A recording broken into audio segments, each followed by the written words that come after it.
Hi అండి. అందరికీ నమస్కారం. Welcome to my channel. ఈ వీడియోలో ఏపీ ఉద్యోగ సంఘాలతో సీఎం చంద్రబాబు మీటింగ్‌పై క్లారిటీ. దీనికి సంబంధించిన పూర్తి సమాచారాన్ని ఈ వీడియోలో తెలుసుకుందాము.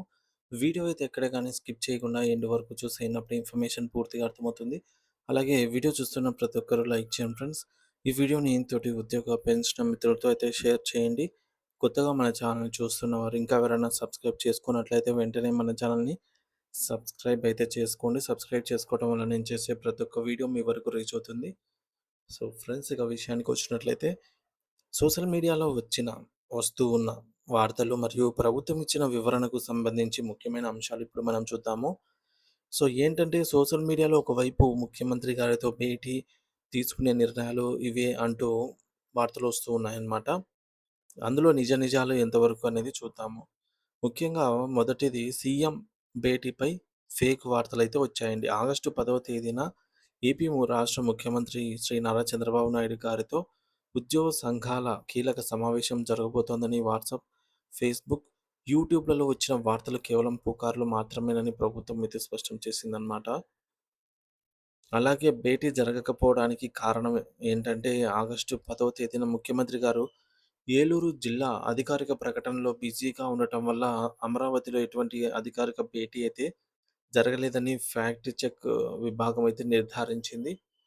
మూడోది పుకార్ల పట్ల జాగ్రత్త. డీఏ, పీఆర్సీ బకాయిల చెల్లింపు, కొత్త పీఆర్సీ జీవోలు మరియు రిటైర్మెంట్ ప్రయోజనాలపైన సోషల్ మీడియాలో వస్తున్న నకిలీ పోస్టర్లను నమ్మవద్దని అధికారులు కోరారు. ప్రభుత్వం విడుదల చేసే అధికారిక ప్రెస్ మీట్ లేదా ఆహ్, సమాచారం అండ్ పీఆర్ సంబంధించి వార్తలను మాత్రమే ప్రామాణికంగా తీసుకోవాలని అయితే విజ్ఞప్తి చేశారు. అలాగే భవిష్యత్తు సమావేశం, ప్రస్తుత పరిస్థితి. ఉద్యోగుల సమస్యల పరిష్కారంపై ప్రభుత్వం ప్రత్యేకంగా దృష్టి సారించిన మాట నిజమే కానీ, ఉద్యోగ సంఘాలతో సమావేశం నిర్వహించే తేదీ అయితే ఇంకా ఖరారు కాలేదన్నమాట.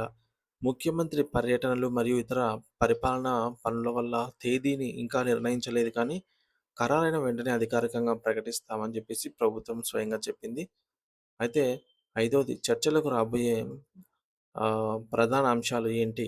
ఈ యొక్క చర్చల్లో ముఖ్యంగా ఏ ఏ అంశాల మీద చర్చించనున్నారంటే, రాబోయే రోజుల్లో ముఖ్యమంత్రి గారితో భేటీ జరిగినప్పుడు ఉద్యోగ సంఘాలు ప్రధానంగా ఈ క్రింది అంశాలను ప్రభుత్వం దృష్టికి తీసుకెళ్లనున్నాయి. ముఖ్యంగా నిలిచిపోయిన డీఏ అరియర్స్ ఒకేసారి లేదా విడతల వారీగా క్లియర్ చేయడము. అలాగే 12వ వేతన సవరణ కమిషన్ ఏర్పాటు చేయడం మరియు తగినంత ఐఆర్ ప్రకటించడము.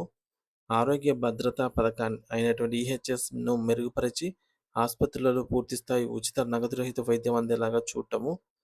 జీపీఎస్ ఆర్ సీపీఎస్ విధానం మరియు ఆర్థిక బకాయిల పరిష్కారం వంటివి ముఖ్యమైన అంశాలన్నీ కూడా చర్చకు వచ్చే అవకాశం అయితే ఉంది. అలాగే ఎటువంటి ఆధారాలు లేని సోషల్ మీడియా వార్తలను చూసి ఉద్యోగులు, వారి కుటుంబ సభ్యులు ఆందోళన చెందవద్దని ప్రభుత్వము ఈ మేరకు సూచించింది ఫ్రెండ్స్.